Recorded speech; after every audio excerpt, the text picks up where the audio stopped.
Hey.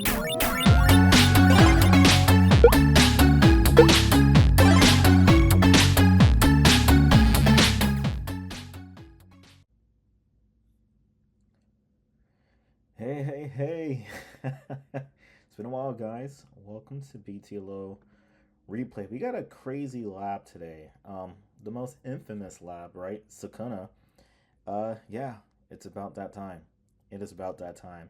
So we're definitely going to destroy this lab and break it down to the molecules, right? Like an enzyme, and really show you guys how to complete this lab, right? Wait, where are my manners? Let's get started with the introduction. My name is Malik, and in this series, we're going to be going over BTLO retired content, right? So, before we jump into SUKANA, be sure to follow us on X, also known as Twitter, LinkedIn as well too, and join the Discord. We have a thriving community. So links will be in the description box below, and we're going to get started. All right, so you can see SUKANA right here on the front page. Let's investigate it. Man, this lab, I'll give you some history regarding this lab. This was actually a paid lab when it first launched, but it got so popular we made it free, and you can see how crazy it is. Roughly in 179 days, 682 solves.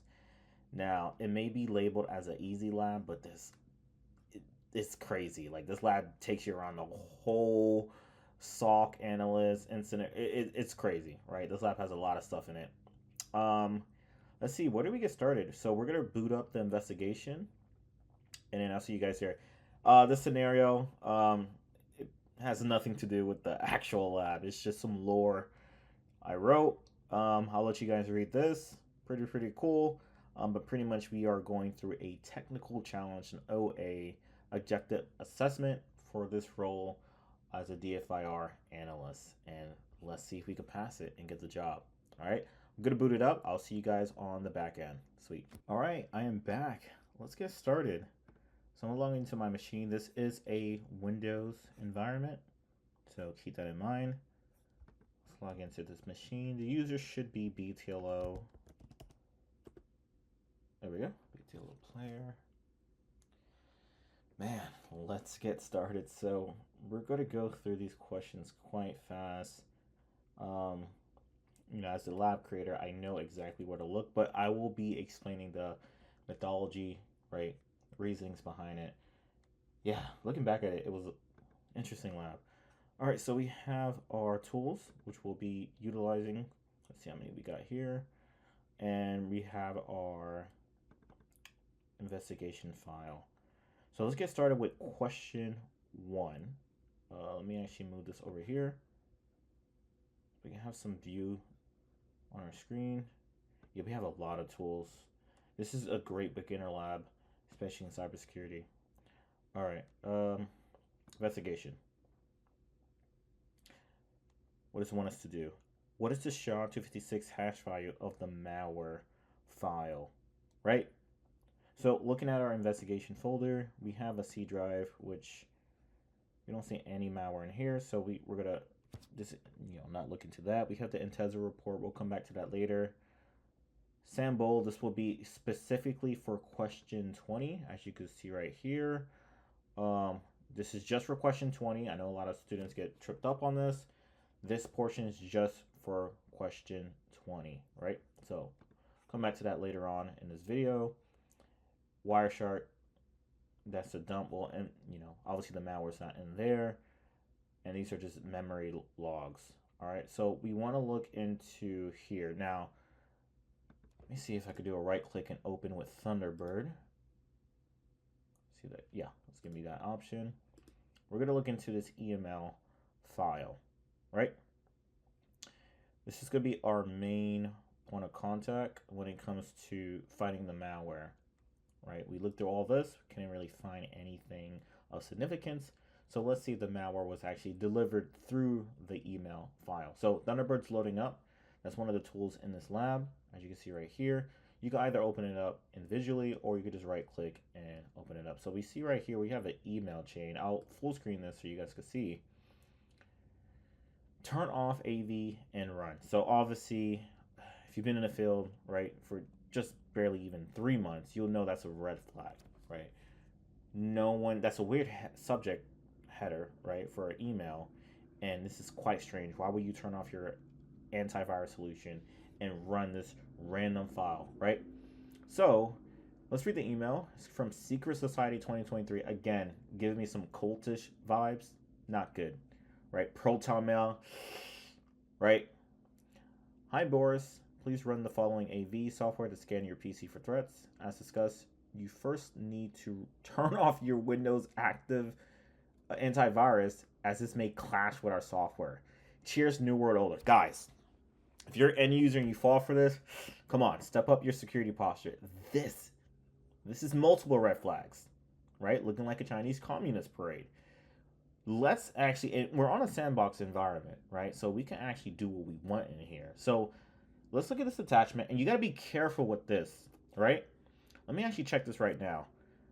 I know a lot of folks have to reboot their lab because the malware ends up getting quarantined by Windows Active Directory. Oh, sorry, Windows Defender. I want to see if that's actually off. Take a look at that. Is Windows Defender actually off? Looks like it's on. Okay. I'll take the risk. I'm going to download it. It might get quarantined. No worries. We still have the original file here. All good. I'm going to keep this in the background. Let's save this to our desktop. We're going to save it over to here. Desktop. We could just put it in. Let's just put it in here. Scanner, exe file. Bam. That's that. I'm going to minimize this. I have a lot of windows open up. All good. I'll keep this in the background. I'm going to boot up. You see right there? I had a feeling. So Windows end up quarantining the file. Unfortunately. Actually, that's actually good.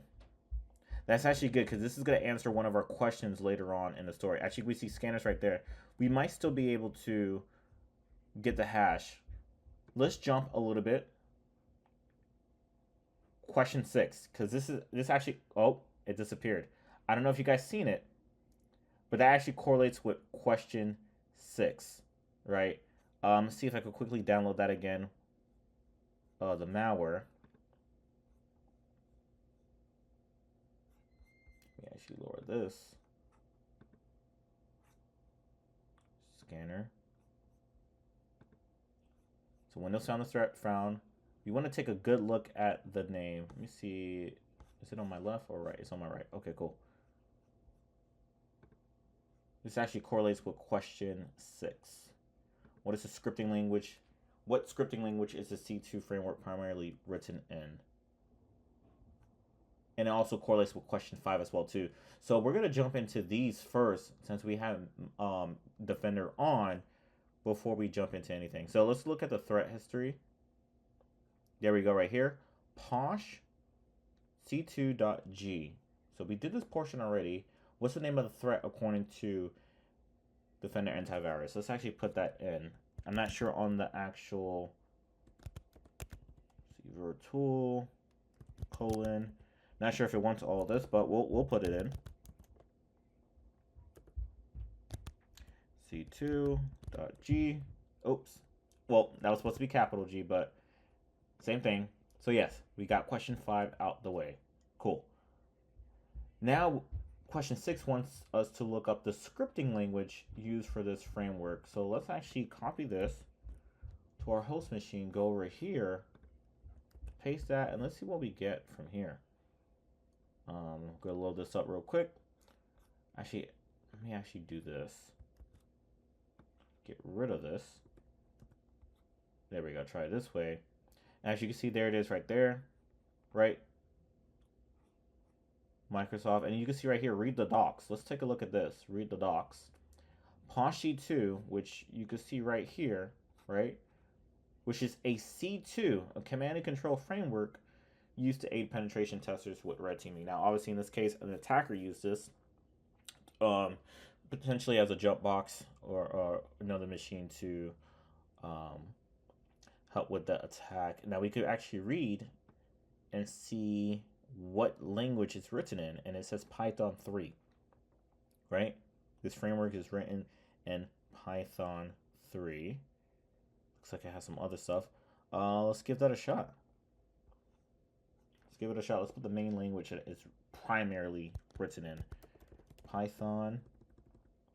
Not sure if it wants 3 or not, but we'll do this. There we go. So we knocked out Q5 and Q6. Really, really good. Actually, let's do Q7 and Q8 since we're already on this portion, right? Let's go back to Thunderbird. I did not expect it to go this way, but hey, it helps. What is the email subject name? Now, this is the only email in this box, I assume. Looking at our investigation folder. Turn off AV. Where's ampersand? Ampersand run. Looks like we got that. And what is the sending email address in question? Right? It is Secret Society. Society 2023 at protonmail.com. Hopefully I wrote that right. Yep. Nice. All right, let's actually go back to question 1. For this, we're gonna have to turn off Windows Defender. Let me see if we could keep it from here. If we click restore.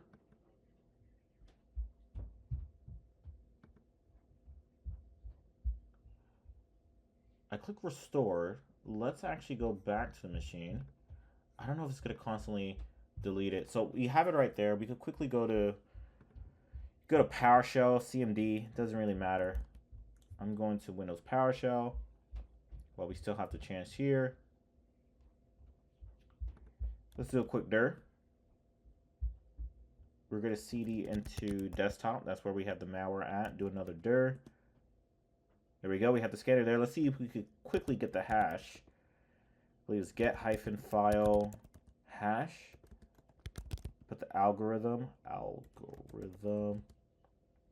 256, and then the file in question. Get file hash algorithm. Oh, I think it's SHA-256. Let me fix that. There we go. I'm gonna highlight this. Right click. It should be copied to host. Look at the question again. It wants us to, oh, just wants to hash. Okay, cool. Nice. What I want to do is actually, since we have this hash, I'm going to throw this up in VT, right? Allegedly, this is the malware in question. I want to see what VT thinks about it. Virus, which is short for virus total. Look up the hash here. Wow. Malicious, right? That's the same file name, scanner exe. There's that posh C2 framework we're seeing quite often, right? So same file, same malware. Wow, a lot of flags, a lot of flags. I don't want to get too lost in here, but we can look into the details. See where this actually contacts. Interesting. Interesting. Behaviors, telemet community. Wow. Shellcode. Scary. Let's go back over here. And what's the file size of the malware in bytes? We could do, I think it's dir. We just, oh, is this not it? This might be it. Just give this a shot. 5485. Yep. Using Cisco Towels, what is the Cisco Secure Endpoint Detection name for the given malware? So we have the hash, right? That's the malware signature, right? Think of it as your social security number, right? It's assigned to that file, right? It's unique to that file. Let's go to Cisco Talos, which I believe is a free resource. We could do, let's see, let's click this. Throw the shot in here. Oh, they actually changed the layout to the website. What? Alright, I'm back. Let me try this and see if this works. what I did, I went on Google, typed in Cisco Talos hash. There we go. This is the screen I was looking for. I'm not sure what happened earlier. Good stuff. So let's go back to the question. Utilizing Cisco Talos, what is Cisco Secure Endpoint Detection name for the given malware? So let's see if we can find that. Yep, Cisco Secure Endpoint Detection name. Copy that. Man, I'm just looking at the aliases as well too. Wow. This thing's not too good. Not too good. Let's throw that in here. Good stuff. Utilizing Cisco Talos. What is the file reputation of the given malware? You see right here, file reputation. We see malicious. Let's give that a copy. Bam. We already knocked out 5, 6, 7, and 8 earlier, so we could just jump to 9. Utilizing CyberChef after uploading the base64 contents of the email into CyberChef. What is the defang output of the href, which I think is a hyperlink reference? What we could do here, we could go back to that email. See if I still got it. I think it's under... Where is that under, actually? Is it message source? Yeah, message source. Wow. I think we want to copy this base64. This is the thing. You got to be careful. Copy that. Now, you can't copy it outside the host because it's a 100-character limit. So we're going to have to boot up CyberChef from within the host. So, or within this VM. Let's go over here. I think this is where our tools are at. We do have CyberChef here. We have a local copy. Boot it up. Get the GUI version. I think there's only a GUI version. And let's see. What recipe are we going to use? We're probably going to use from base64. Yeah, let's do that. Let's do that. All right, let's go to from base64. We're going to paste this in here. Again, there's no character limit within the box, so we can do a paste. There's that href it was talking about. I think this in web development, that's a hyperlink. That's to reference a hyperlink, right? So we could just copy this. I think that's what it's talking about. I'm going to, let me just duplicate. You're going to throw that in the trash. I want to defang it. I think that's the correct term. Defang. Right? Right now it's not fang. So if we're putting this in a report or sharing this with one of our colleagues, they might accidentally click this and go to this site that the hacker wants the victim to go to. So we're going to go and search for the defang. And it's actually a cool explanation of it. Defang URL makes it invalid, right? So we don't accidentally click on it. And there's the defang output. We can just click copy here. Go to questions. Click here. Nice. Question 10. A memory dump is a snapshot of a computer's memory that contains data about any running processes. Should that be processes? At the time the capture was taken, what size in gigabytes of the memory, this is a long question, what size in gigabytes of the memory dump of the infected Windows machine? Round to the nearest 100. Okay, this is an interesting one. Let's go back to PowerShell. We want to, let me do a quick dir. We're going to jump into CD, BTLO SUKANA. We're going to CD into investigation. I think that's where the memory dump of the infected Windows machine. Okay. Dir.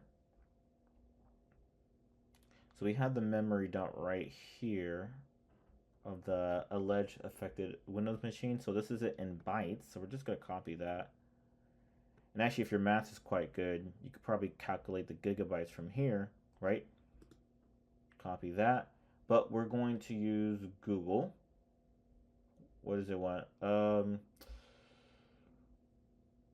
Gigabytes nearest 100. Nearest 100. Let's do that. Go to bytes to gigabytes. Put that in there. Now the nearest 100 is, so this is the 1 place.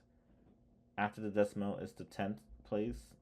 And the second digit after the decimal is the 100th place, so on and so on, right? So I think it wants it rounded as well too. So obviously 8 is high number, right? We're going to round this, so it'll be 5.37, right? So a little bit of math there. Gotta be a math whiz to knock this out, but 5.37, double check my work. Yeah, looks good. Now, question 11, this one. This one was, if you were here when it was live, right, when this was an active lab, this question was a killer question. I don't know if I could say that on YouTube, but this question was a crazy question, right? All right. Question 11. Now, yeah, this question, it's a crazy question. A lot of people snap their keyboards over this one. We're going to make it easy. I'm not going to lie. I just got tripped up for the past 30 minutes trying to do this question. Let's do it the right way. All right, so here's the confusion. The questions, it asks us to use volatility, right? As you can see, we have 2 folders with volatility in them. We have the develop folder, and then we have the workbench folder, right? Now, you want to use the workbench folder because it has volatility in there, but do not use the GUI version of the volatility, which is located right here. That's the confusion. But a lot of people go to the develop folder, which I don't blame them. I did this, right? And what happened? You try to use volatility, and there's no plugins for this one. So it's a weird one, right? There's a lot of plugin issues, right? So the actual plugins are located on the workbench folder. You want to use the volatility CLI tool within the workbench folder, but you might get it confused because the workbench volatility is a GUI tool, right? After you do that, and also I did this off screen, I actually imported the malware, just copy and pasted it into this folder. So when I run the command, oops, I didn't mean to do that. Let me just clear that up. So when I run the command, right, vol file, no, where's the right file? It's supposed to be victim memory raw, and then you do the plugins, Windows, NetScan. You can run that, and we'll let that happen. All right, so let's look at this. This is the address, right? This is the foreign address, or you can see the computer at the time was reaching out to, right? This address. This seems to be a public IP. This program, SVC host, was utilized to reach out to this. Now, it's funny that I'm seeing this program. I think that's a regular Windows file. Let's actually look it up, SVC host, and I'll copy this in the meantime as well too, because the question is not done. We didn't get the answer yet. We want to get the ISP for that address ending in 1.81. SVC host. I know that's a familiar. Let me see something. SVC host. System process. Okay, yeah, it's a genuine Windows file. Okay, so it looks like the hacker might be using this for malicious reasons.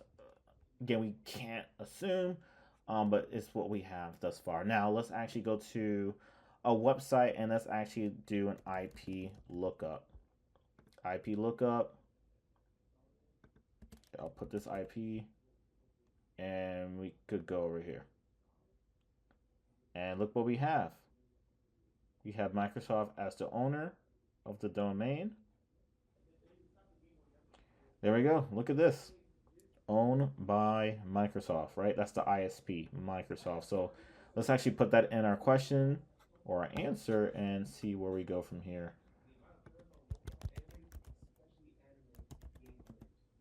Oh, I spelled that wrong. Come on. There we go. Microsoft. So we're halfway done with the lab. I'm going to take a quick break. I'll come back in the next hour. For you guys, it's going to be just a 1 second transition. Take care. Hey guys, I'm back. It's been a couple hours.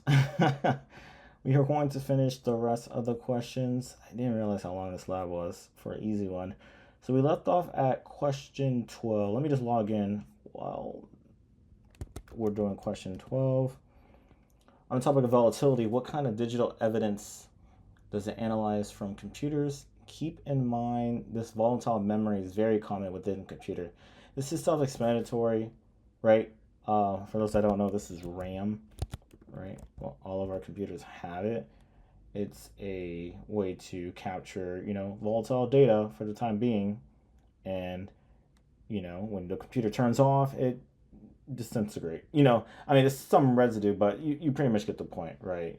DFIR, digital forensic, that's your field. But that's pretty much what the answer is, right? And volatility is used against RAM. When we ran volatility against that memory dump, we were able to get some data on what happened on that device at that time. And at that time, it made a connection, outbound connection to this IP address, right? So really, really interesting.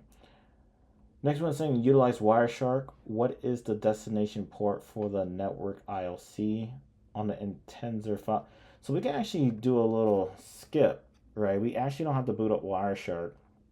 I can actually go to the SUKANA folder, and I believe the Intenser report actually contains, let me see, I think this is right here. It actually contains the network data, if I'm doing that. I think this is another method of solving this problem. You can use Wireshark. I think there's a PCAP on the file as well too. But you can also use the Intenser report.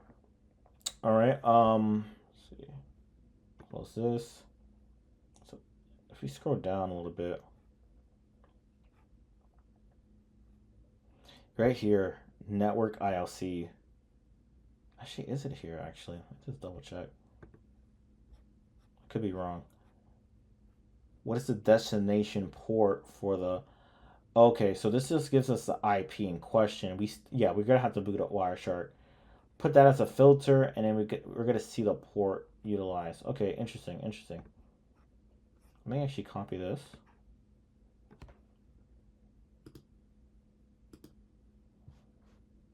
Minimize that, and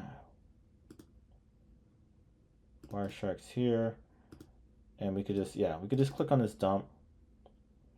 It should bring us straight to the packet in question.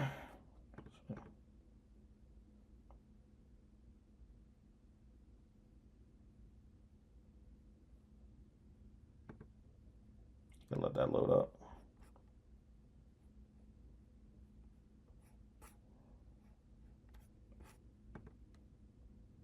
We do IP.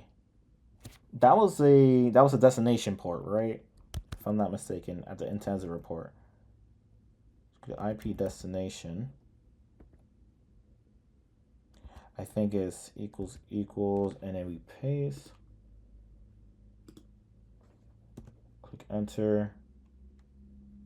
So we have the source. Actually, I already rebooted the lab, but I believe this was our source when we looked at the volatility logs. I could be wrong. I know it was like a 192 address. And you can see it reached out to this address, and we can see the port right here, 443. So that is what, port 80? Or 8, no, sorry. Port, no, that's protocol HTTPS, if I'm not mistaken. So, let me see. 443. Yeah, okay, so that was the port. It looks like it reached out. So that could have been some type of web application. Not too sure. I mean, we could dive deeper into it, but it's going to be out of scope for the actual lesson. Where is the option? Follow TCP stream. Yeah, looks like it's encrypted. All right, all good. I mean, it is port 443, right? If it was port 80, possibly we could have seen the traffic in plain text. All right, sweet. According to the Intenser file scan report, what is the MITRE ID and severity for the first TTPS? Oh, sorry, got distracted. Let's go back here. So MITRE ID and what?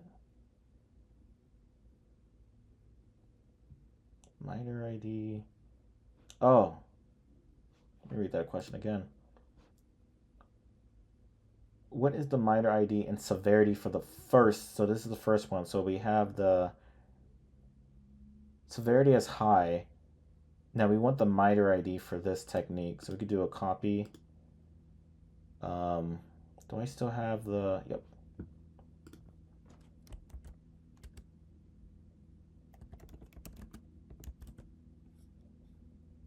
So it looks like the MITRE ID for this one is this.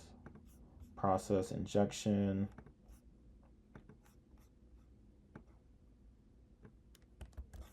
Code, blah, blah, blah, blah, blah. Does that line up? Code, yeah.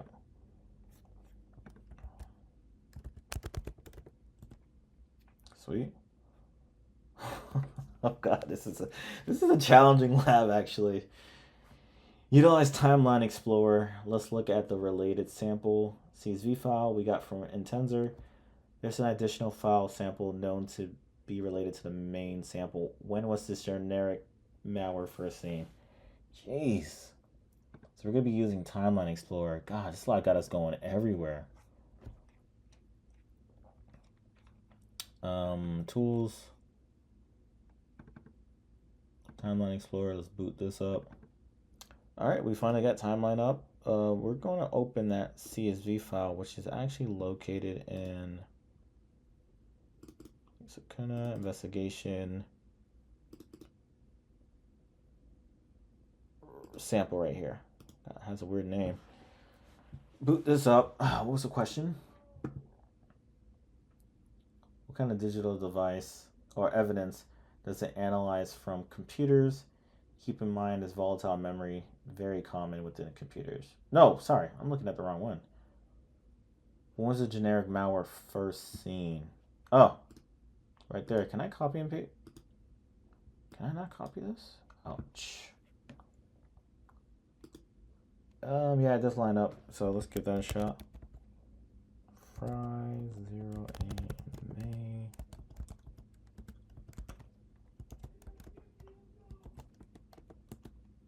Oh God. Oh, GMT. That's what I forgot. Let's cut off a little bit. Sweet. Using VirusTotal, the malware is clearly related to the Trojan family. An adversary may rely on a user opening this malicious file in order to gain execution. What is the MITRE ID that corresponds with this attack? What?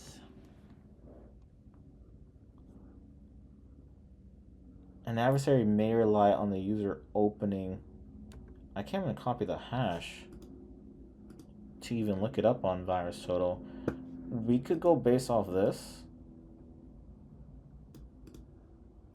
Do some OSINT and see what happens.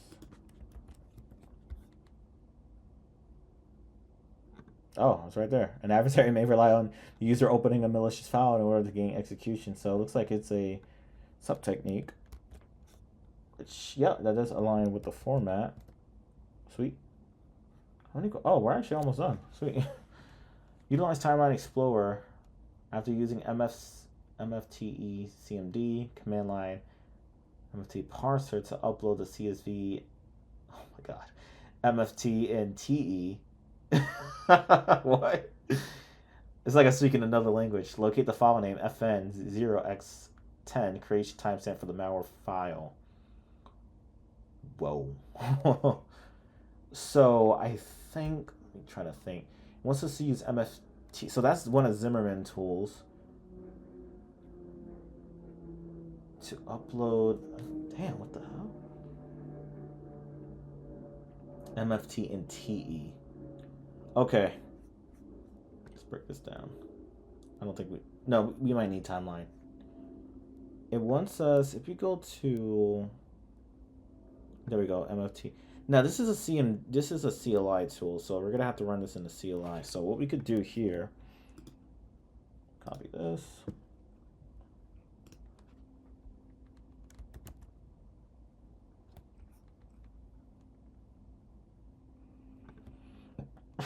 CD into that directory. And it wants us to run it against where is it? Desktop, investigation, this MFT file with a $sign.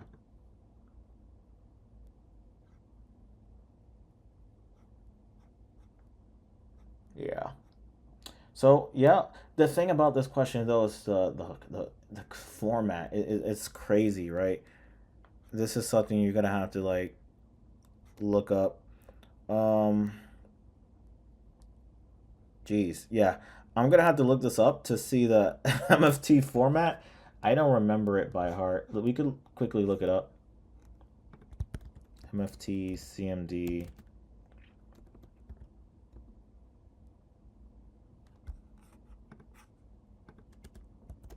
Syntax. Let me see, this person has it. Okay, so it's okay, hyphen file, and then hyphen CSV, and then you put the download location. Okay. Oh, I'll be switching back and forth. All right, let's do it. It's gonna be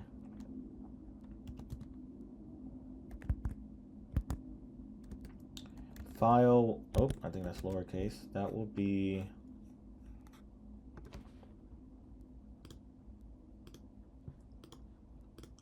I think it has to be in parentheses, so let's fix that, and then we'll do a paste, and I'll do a backslash, $sign, tab it out, tab it out, tab it out, tab it out, and then we're gonna pick our hyphen CSV, and we're gonna pick the download location. Let's do it on here, desktop. Or let's do it in here. This looks better. Paste that there. Let's see if that works. What did I do wrong? Oh.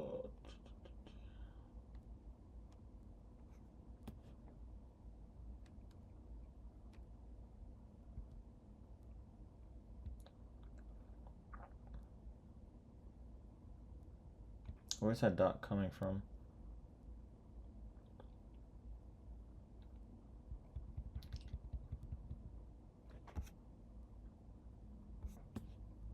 Ah, I did a backslash. Alright, I just fixed the command. I had it backwards. Let's see.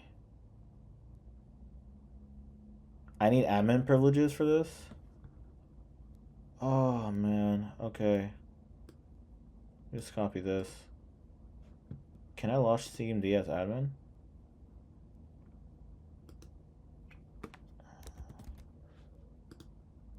Yeah, let's launch it as admin and... Oh, man. Okay. Ugh. Hold on.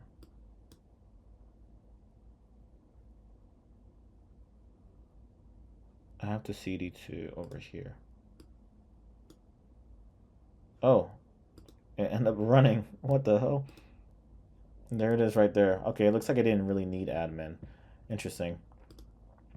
Let's throw that in here. I think we could just open something. Desktop.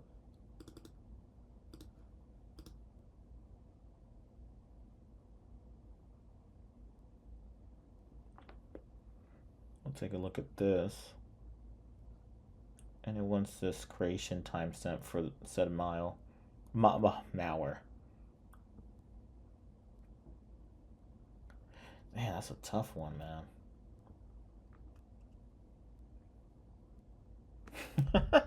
It's a tough one. All right, this is gonna be loading up. Okay.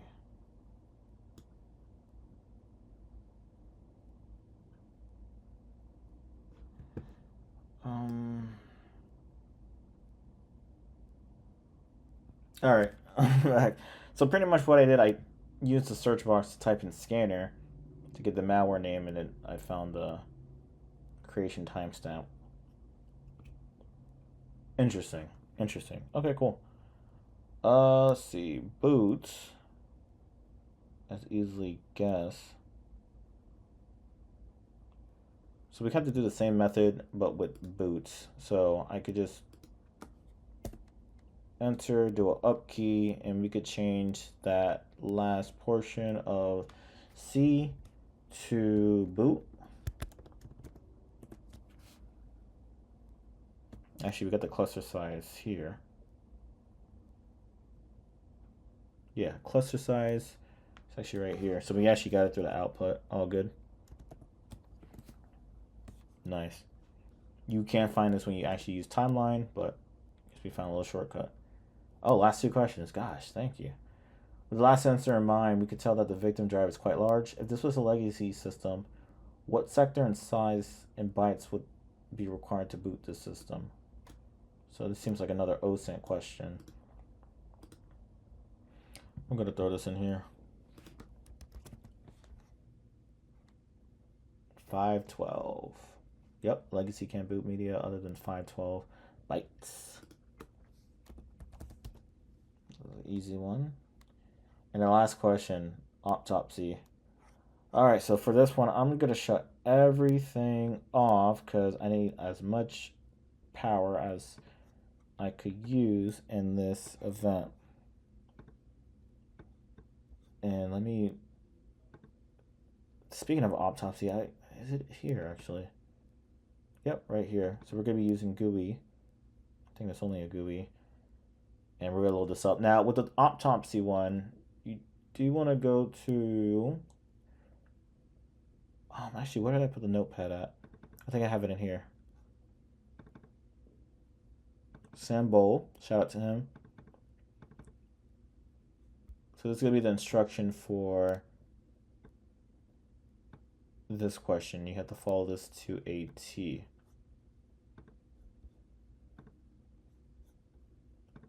And we'll let autopsy do this thing. All right, I'm back. I actually made a mistake. I ran it against the wrong memory. Man, I'm falling for this hard. So, yep, just to recap, go to memory image file, volatility. This is where that experimental plugin's at. The actual memory is neither of these. It's actually over here, mem, right? And make sure you input the correct modules or / plugins to run, because it's going to make the scan quite fast, and you only need these, what is it, like 6 needed. If you do select all of them, the scan might take a long time. You could keep that basics, and now we could actually run it, and we could get our output. As you can see, I tried it on victim memory. I'm not sure why I went to that, but that was the incorrect one. Let's see. Yeah, we're gonna let this load, and I'll see you guys when it's done. All right, we're back.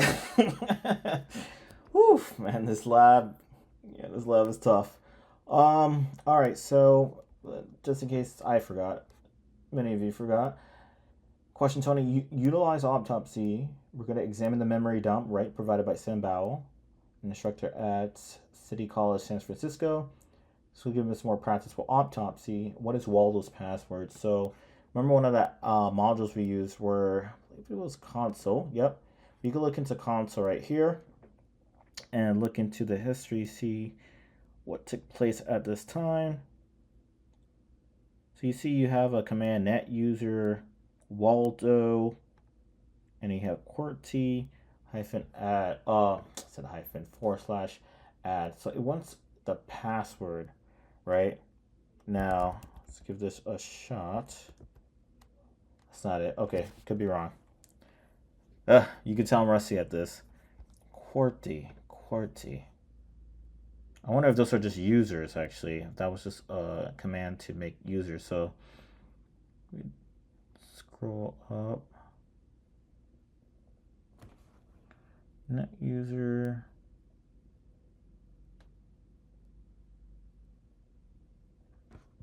I gotta be very careful with this.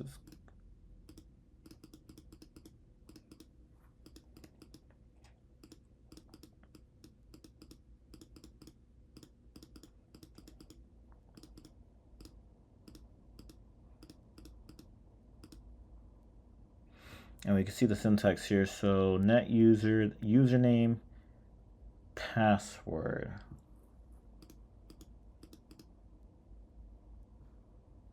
This password does not meet the oh wait, so okay, QWERTY wasn't a password. Your name let me in. Ah, okay, that's another command right here. Net user Waldo Apple 123. Let's give that a shot. I went for the first instance. This might be it.